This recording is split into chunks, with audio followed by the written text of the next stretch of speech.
బంధకం అనేది ఏదైనప్పటికీ కూడా అది నిన్ను నీ కుటుంబాన్ని బంధించినట్లయితే నువ్వు చేయవలసిన పని మోకాళ్ళ ప్రార్థన. దేవునికి స్తోత్రం కలుగునుగాక.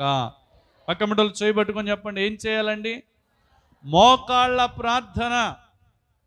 ఈ మోకాళ్ళ ప్రార్థన ప్రేమైన దేవుని బిడ్డలారా ప్రతి బంధకాన్ని విడుదల చేస్తుంది.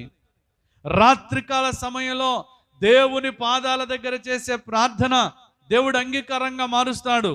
అర్ధరాత్రి వేళ పౌలు శీలలు ప్రార్థించారు, బంధకాల నుంచి బయటపడ్డారు. పేతురు కొరకు సంఘం ప్రార్థించింది, బంధకాల నుంచి బయటపడ్డారు. దానియేలు, షడ్రకు, మేషకు, అబద్నిగోలులు మరణ శాసనం రద్దవ్వాలి, ఆ కళ యొక్క భావం తెలియాలి. కళ యొక్క భావం తెలియకపోతే మనం చచ్చిపోతామని చావు మరణాల మధ్యలో ఒక రాత్రి దేవుని సన్నిధిలో గడిపారు. వారి ప్రార్థన దేవుడు ఆలకించాడు. గట్టిగా చప్పట్లు కొట్టి దేవునికి స్తోత్రం చెప్దామా? పౌలు శీలను విడిపించింది ప్రార్థన, పేతురుని విడిపించింది ప్రార్థన. షడ్రకు, మేషకు, అబద్నిగోలు, దానియేలు మరణ బంధకాల్లో నుంచి విడిపించబడ్డారంటే ప్రార్థన. ఉందా నీకు ప్రార్థన?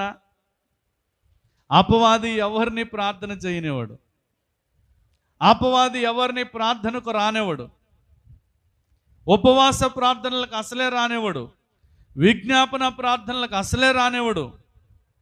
కారణం ఏంటో తెలుసా? నువ్వెప్పుడు కూడా వాడి బంధకాల్లో ఉండాలని, ఎప్పుడు కూడా నువ్వు సమస్యల్లో నలిగిపోవాలి, రోగంతో కృంగిపోవాలి, ఆర్థిక సమస్యలతో నలిగిపోవాలి. అడుగుపెట్టిన ప్రతి స్థలములో కూడా నువ్వు నష్టాల పాలవ్వాలి, అడుగుపెట్టిన ప్రతి స్థలములో నువ్వు కష్టాల పాలవ్వాలి. నువ్వేదైనా మొదలు పెడితే నష్టం రావాలి, నువ్వు నలిగిపోవాలి, నువ్వు సతమతమైపోవాలి, నువ్వు కుమిలిపోవాలి, నువ్వు అశాంతిలో గడపాలి, నువ్వు అసమాధానంలో గడపాలి. ఇది అపవాది యొక్క బంధకాల యొక్క ఉద్దేశం. హల్లెలూయా, దేవునికి స్తోత్రం కలుగునుగాక. చూడండి, షడ్రకు, మేషకు, అబద్నిగోలు, దానియేలు మరణ బంధకంలో నుంచి బయటపడటానికి రాత్రి అంతా దేవుని పాదాల దగ్గర గడిపారు. తెలుసా ఏంటా మరణ బంధకం అంటే? రాజుగారికి కళ వచ్చింది, కళ రాజుగారు మర్చిపోయారు. ఇప్పుడు ఆ కళ యొక్క భావాన్ని ఏం చేయాలి? చెప్పాలి, చెప్పకపోతే చంపేస్తారు. ఏమైనా సాధ్యమైన విషయమేనా? కాదు. నీ జీవితంలో కూడా చాలా అసాధ్యమైన ఉంటాయి.